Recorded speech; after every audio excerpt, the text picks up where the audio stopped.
vida do lar nesta noite. Glória a Deus. A gente começou com você, que para não. Glória a Deus. Aleluia. Sou orar com o período. Amém. Pregador esta noite. Aleluia. Eu começo, irmãos, na graça e paz de Jesus, amém? Até aqui o Senhor tem nos ajudado na igreja. Glória a Deus. Vamos estar orando aqui para Deus estar abençoando. Santo Deus, eterno Pai, Todo-Poderoso, Deus, obrigado, Pai, por mais esse dia, Senhor. Deus, obrigado, Pai, por ter dado nós força para nós estar aqui, Pai, ouvindo, Pai, meditando o Teu santo nome, Senhor. Deus, vem de encontro, meu Pai, com cada vida, Senhor, com cada coração, meu Pai. Deus, obrigado, meu Pai, pela primeira parte, meu Deus, que nós ouvimos e guardamos na palma do coração, Senhor. Deus, nesse momento, Pai, eu te peço aqui pela vida do Larry, Senhor. Deus, abençoa aqui, Pai, a palavra que Ele vai trazer, Pai. Deus, vai prosperando, Senhor, na vida dele, vai abençoando, Pai. Que não seja ele, Pai, mas seja o Espírito do Senhor que fala com ele nessa noite para transmitir a mensagem para nós, Pai. Que tudo que ele falar, Pai, que seja bênção na nossa vida, no nosso coração, e abre, Pai, a nossa mente espiritual nessa noite, que nós podemos sair daqui cheio da Tua graça, Pai, cheio da Tua unção, Pai. Derrama, Pai, o Teu azeite, o Teu maná sobre as nossas cabeças, sobre as nossas vidas, Pai. Assim te agradeço, Pai, em nome de Jesus. Amém. Eu agradeço a oportunidade em nome de Jesus. Glória a Deus.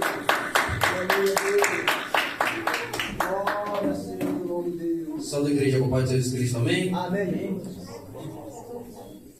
Glória a Deus, aleluia. Peço aos irmãos que abram suas Bíblias em Mateus, Aleluia. no seu capítulo 16. Aleluia, Deus. Mateus, no seu capítulo 16. Oh, Jesus, obrigado, meu Pai. Louvado seja teu nome, Deus. Glória a Deus. No seu verso 13. Amém, Jesus. Glória a Deus, aleluia. Prometo à igreja que você breve, mas o seu Aleluia. objetivo, com aquilo que o Espírito Santo trouxe ao nosso coração Glória a Deus. nessa noite, em nome de Jesus. A igreja achou, diga amém. Amém. O seu lado está escrito assim: Tendo chegado às regiões de Cesareia de Filipe, Jesus perguntou aos discípulos: Quem os homens dizem ser o Filho do Homem? Eles responderam: Alguns dizem que o Senhor é Elias, outros Jeremias, ou algum dos profetas. Jesus lhe perguntou: Mas e vós? Quem diz que eu sou? Respondendo Simão, Pedro disse: Tu és Cristo, o Filho do Deus vivo. E Jesus lhe disse: Simão Barjonas, tu és bem-aventurado, pois não foi carne e nem sangue que te revelaram isso, mas o meu Pai que está no céu. Glória a Deus. Amém? Glória a Deus. Aleluia. Aleluia, Jesus. Igreja, todos nós que começamos uma jornada, outros começamos a nossa jornada, a nossa caminhada na fé, e todos nós, quando aceitamos a Jesus como nosso Senhor, Salvador, Jesus Cristo, a gente vem se comovendo com, às vezes, uma palavra, de fato, assim, às vezes por um louvor, um testemunho, alguma coisa que eles contam em lugares, pode ser em diversos, pode ser na igreja, por uma pregação do pastor ou do pregador, pode ser uma conversa de um amigo cristão, e às vezes somos íntimos, pode ser em qualquer lugar, na rua, na escola, no trabalho. Não há lugar que nos impeça de nos converter ao nome do Senhor Jesus Cristo.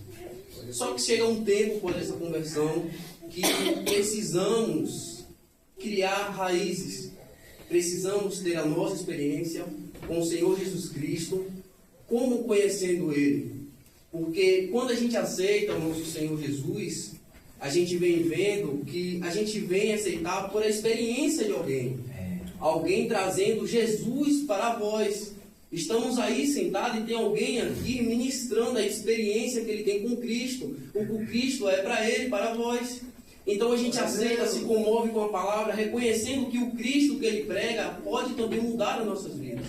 Só que, como eu falei, chega um ponto que precisamos buscar quem é Jesus por nós mesmos. E a palavra que eu quero trazer para a igreja é sobre isso. E quero deixar claro que, como o título da mensagem possa ser chamado de Para mim, quem é Jesus para vocês? Glória a A gente Deus. tem uma palavra que a gente acabou de ler, que ela traz três entendimentos sobre Jesus, que uma elas são as opiniões públicas. Quando eu digo as opiniões públicas, são quando a gente pergunta para as pessoas de fora do mundo: quem é Jesus para vocês? Como resposta da gente ter essa pergunta, quando Jesus perguntou para os discípulos: quem os homens acham ser o Filho do Homem? Eles respondem: alguns acham que o Senhor é João, outros acham que o Senhor é Elias, outros acham que o Senhor é Jeremias ou alguns profetas. Respostas rasas, superficiais, coisas de homem para homem. Então, trazendo o segundo nível desse entendimento de Cristo é a fé, ou a confissão de fé. Quem teve essa confissão de fé? Pedro. Quando Jesus pergunta agora para a igreja é: e vós? Quem acha que eu sou? Pedro responde: tu és Cristo, o Filho do Deus vivo. E agora, como terceiro nível de entendimento sobre Jesus é: e a origem dessa fé? Da onde ela vem? Para onde ela vai? Então, a origem da fé, da primeira pergunta, é uma fé mundana, é uma fé humana, é uma fé razoável. Mas a profundidade da resposta e da fé de Pedro não é algo humano, não é algo raso, não é algo superficial. Somente o Espírito Santo, somente Deus poderia revelar a Pedro quem Jesus era.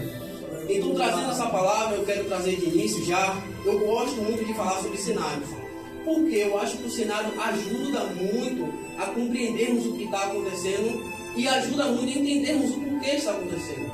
A gente vê que Jesus está chegando a uma cidade chamada Cesareia de Filipe, uma cidade a qual era uma cidade antes desse nome, antes de ser nomeada por esse nome, ela se chamava Panías, uma cidade que era diagnosticada a ser um lugar, um centro de religião pagã, um lugar onde era do deus Pan, um deus de natureza e um deus de fertilidade. Aquilo que crescia na cidade, ou as reproduções humanas que aconteciam ali, era dedicada ao deus Pan. Mas também não para por aí, porque como Herodes colocou um templo a dedicar a César Augusto, ele colocou ali um templo para que seja cultuado a César Augusto. Para quem não sabe, César Augusto era um dos imperadores, o primeiro imperador de Roma.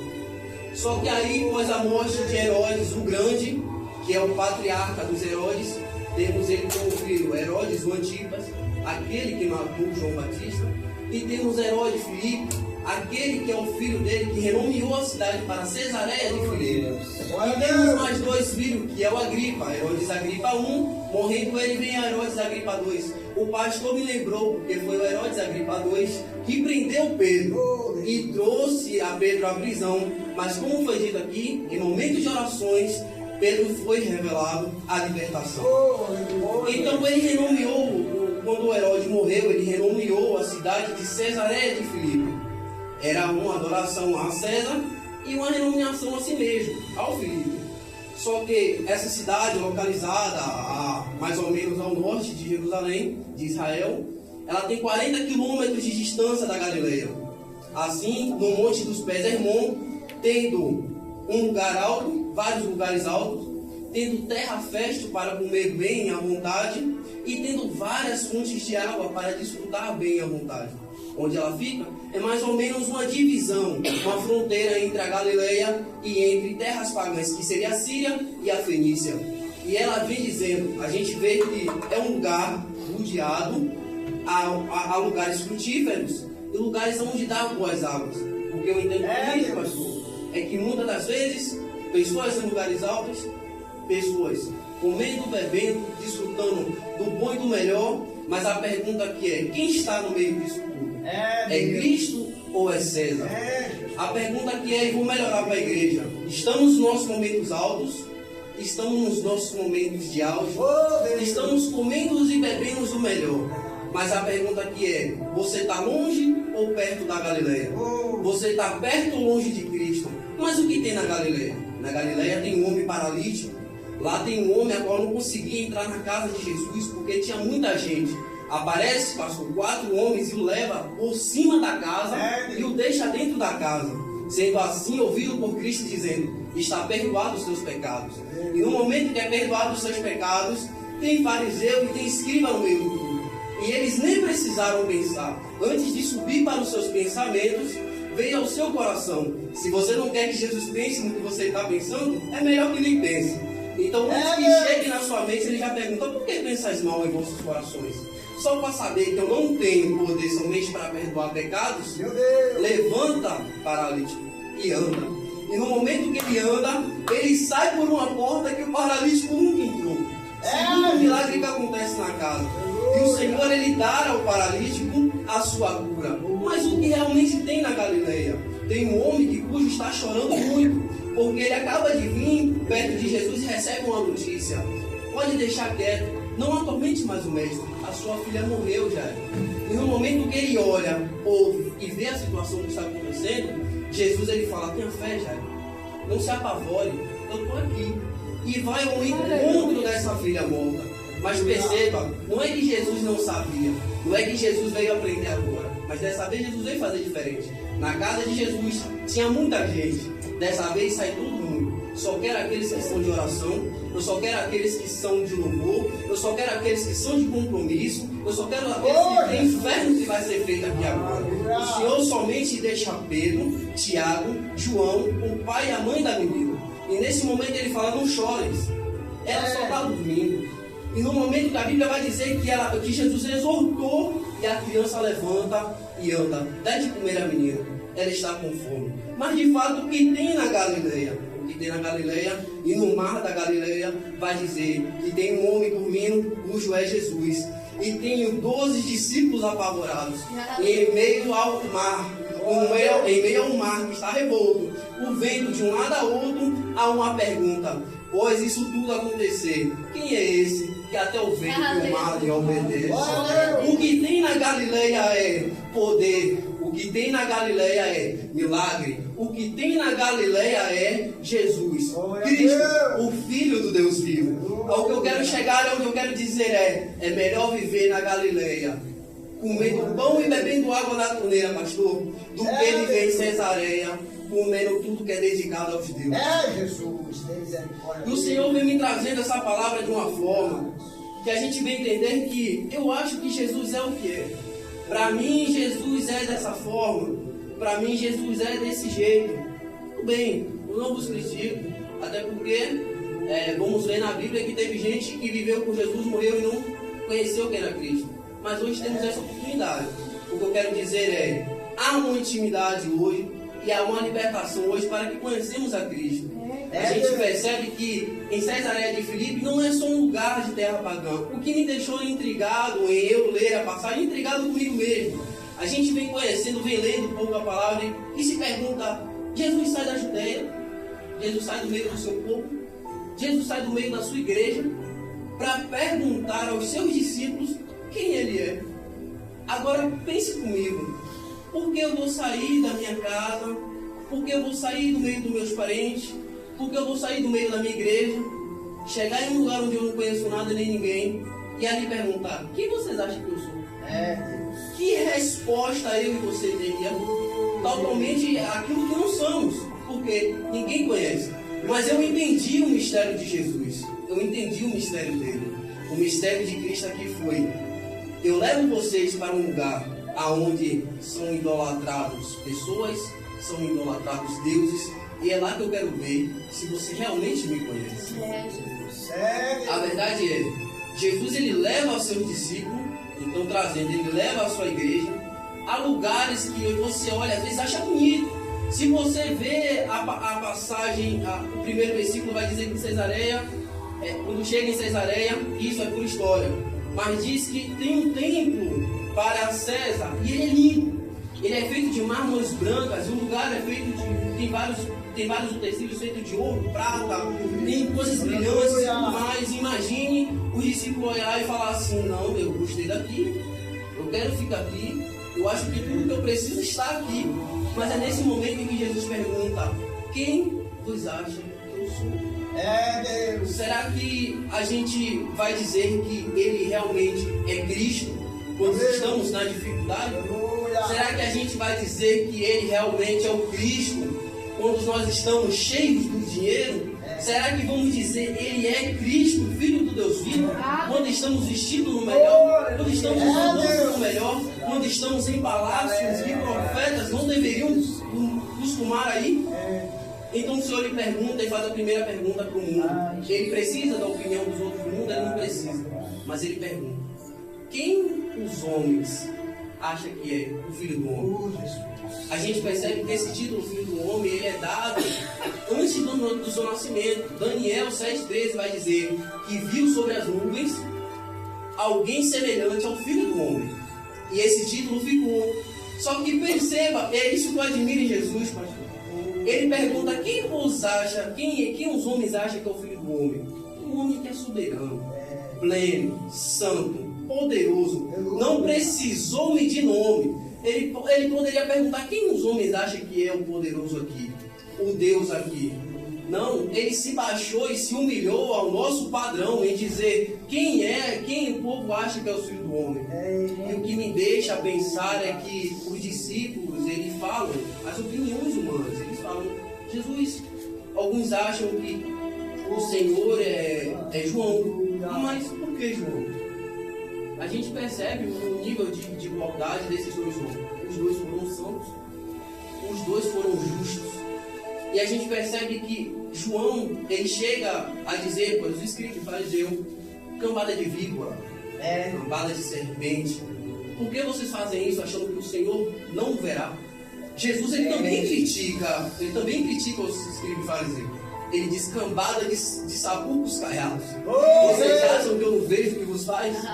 Então há uma semelhança entre eles. Jesus e João nunca compactuou com esse mundo. Eles eram homens justos. Até porque João pregava: arrependei-vos. Jesus pregava: arrependei-vos. Mas tem um detalhe aqui: João pregava: arrependei-vos. Mas Jesus, ele pregava: arrependei-vos.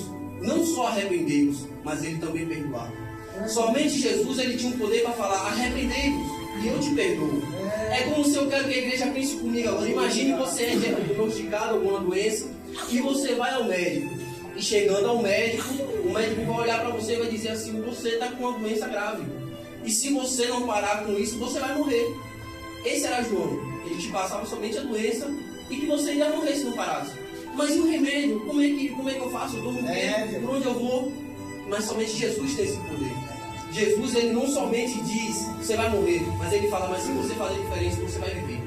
Somente eu posso te dar a vida. Eu não peço só para você se arrepender, mas eu posso te perdoar. Então não há comparação entre João e entre Jesus, até porque os dois ministraram nos seus ministérios juntos. João batizou a Cristo e os dois ministraram juntos. Até porque é por isso que a gente vê João falar: eu quero mais que ele cresça e que nós diminuamos. Mas por que Elias agora? Até porque Elias foi um homem de grandes ações milagrosas. Fez o filho Davi para reviver, como Eliseu, que o pastor falou agora, fez a multiplicação do pão na casa da viúva, a multiplicação do azeite, fez fogo que caísse do céu. Com a sua fé em Cristo, ele fez parar de chover, ou chover a hora que ele queria. Vai ficar sem chover há 3 anos, voltará quando eu quiser também. Esse foi o poder que Elias teve. Só que com uma lâmpada que a gente vê, a gente acha bonita, é favorável porque clareia, é linda. Mas há uma coisa aqui também: se a luz ela não estiver conectada na tomada, ela não liga. Enquanto a gente está se impressionando com os milagres de Elias, a gente esquece de olhar para o gerador que é Cristo. A gente esquece de olhar para a fonte que é Jesus. Como eu vou comparar alguém que brilha com um homem que traz a própria luz? Não há comparação. E às vezes o que mais vemos nas igrejas é: eu gosto do Jesus dos milagres. Eu gosto do Jesus das portas abertas. Eu gosto do Jesus que falou: anda e ele andou. Eu gosto de Jesus que falou: tenha e ele vai ter. Eu gosto do Jesus que faz os milagres. Mas além de querer os milagres de Jesus, precisamos querer o dono da fé. Precisamos querer o dono dos milagres. E a gente vê que não há comparação, não há em dizer porque Jesus se parece com Elias. Mas e por que Jeremias agora? Jeremias é um homem, a gente vai ver que ele cria os livros de lamentações. É um homem chorão. É um homem que se compadecia com a Jerusalém. É um homem que via a espiritualidade de Jerusalém. E o choro dele era em sua alma, porque ninguém queria se arrepender dos seus pecados. Mas Jeremias somente chorou por eles. Jesus chorou também. Lá em Lucas 19, Jesus chorou pelo Jerusalém. Se vocês pudessem abrir os vossos olhos e enxergar aquilo que está em vocês, em saber que quem pisa em vocês é a vida, e que se creres em mim nunca morrerá. É, Mas agora eles estão com os olhos fechados. Agora você não consegue ver quem está entre vós. E Jesus chora. É o segundo momento em que Jesus chora. Uma foi por Lázaro e a outra por Jerusalém. Só que Jesus, ele não apenas chorou pela igreja. Ele não apenas chorou por Jerusalém. Mas ele deu a vida por ela. Ele deu a vida por Jerusalém. Ele, além de ter chorado, ele morreu pela igreja. Ele morreu por mim, ele morreu por você. Ele se compadeceu com as nossas situações, mas ele, além de compadecer com as nossas situações, ele morreu. Ele foi em contra a cruz. Diferente de Elias, que correu de Jezabel e foi para o deserto, ou para dentro de caverna, Jesus enfrentou a cruz e falou: não vou correr, porque meu chamado é fazer, a minha obra é fazer, não por mim, mas por amor a esse povo. Não merecemos, nós não merecemos, mas ele morreu por mim. Além de morrer, eu não posso deixar de dizer que como morreu, ele cumpriu com o seu propósito. Um homem que ele mesmo morre, ele mesmo dá a sua vida, e ele mesmo atrás o seu corpo. Ele morreu, mas ressuscitou ao terceiro dia. Ele morreu, mas nos trouxe a comunhão. Ele morreu, mas nos trouxe a vida eterna.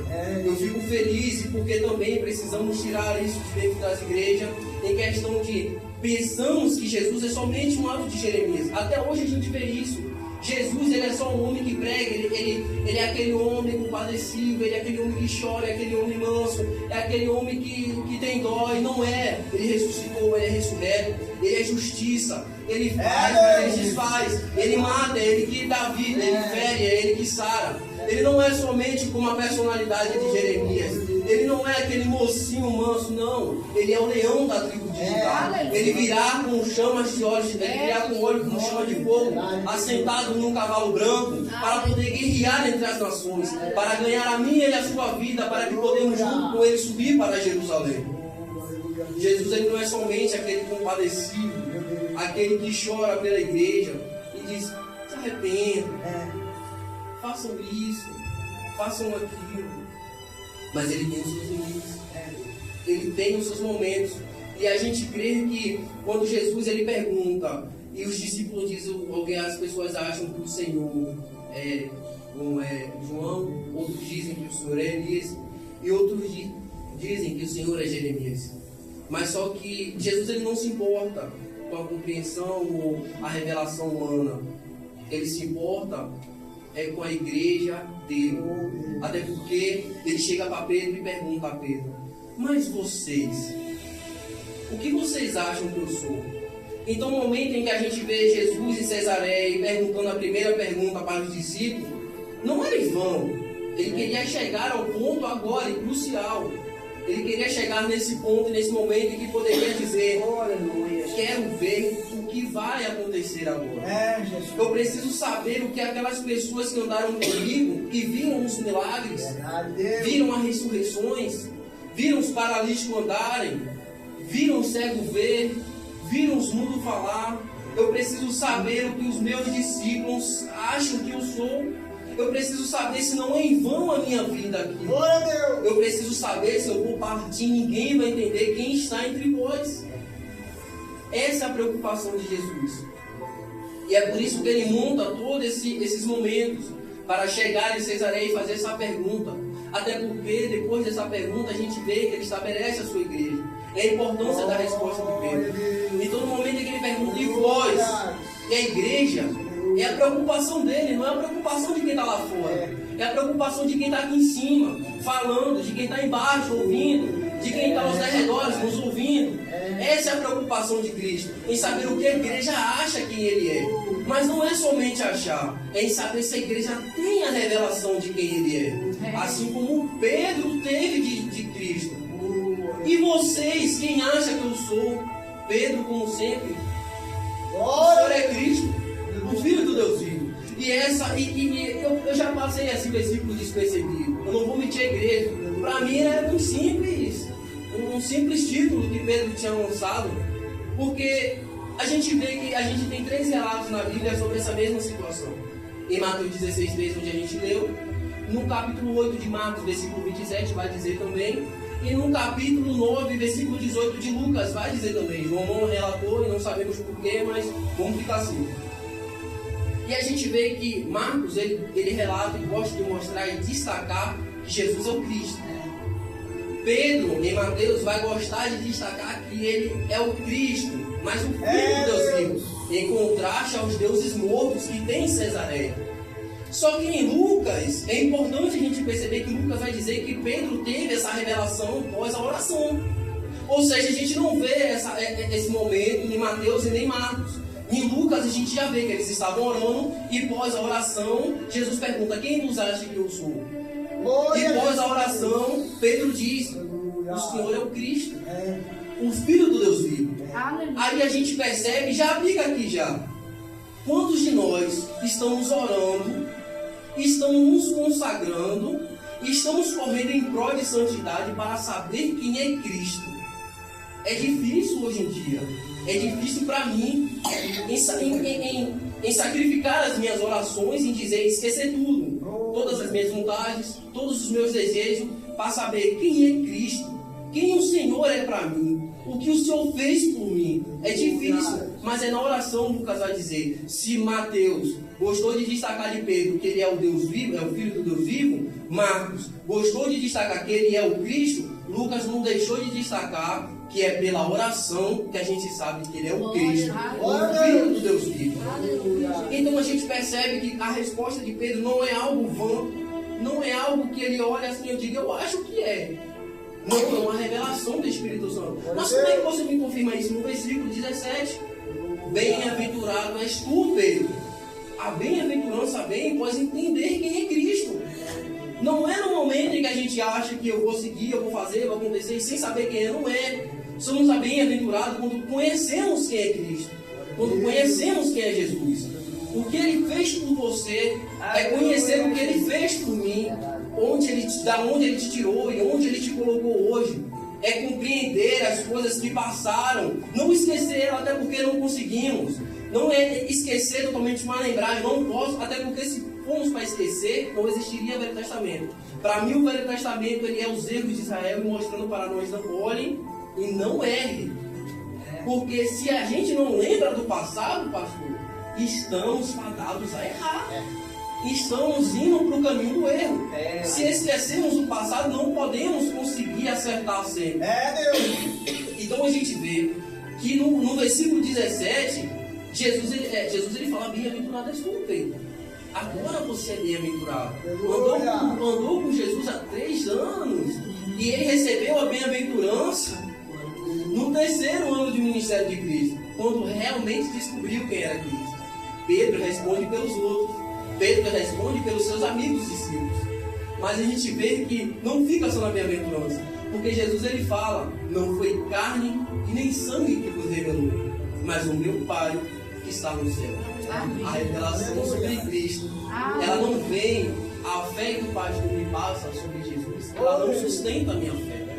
A minha pregação sobre a minha experiência com Cristo, ela não vai sustentar a sua fé. A experiência que você tem com Cristo, ou não vai sustentar a fé de alguém que você conseguiu trazer para Cristo. O certo ser feito é busque quem é Ele. Você aceitou Ele pela experiência que eu tive, pela palavra que eu vos preguei, mas busque quem é Ele por você mesmo. Busque quem é Jesus pelas experiências que você vai ter com Ele. Não porque eu chego aqui e digo Ele é maravilhoso, Ele é bom, Ele é justo. Eu não estou mentindo, mas você vai ter outras visões de Cristo. Você vai ter seus momentos com Cristo. E você vai ver também que Ele é justiça. Você vai ver também que Ele é dor. Você vai ver que Ele é alegria. Mas você vai ver que Ele é choro. Você vai ver que Ele é tristeza. Você vai ver que Ele é saltitante.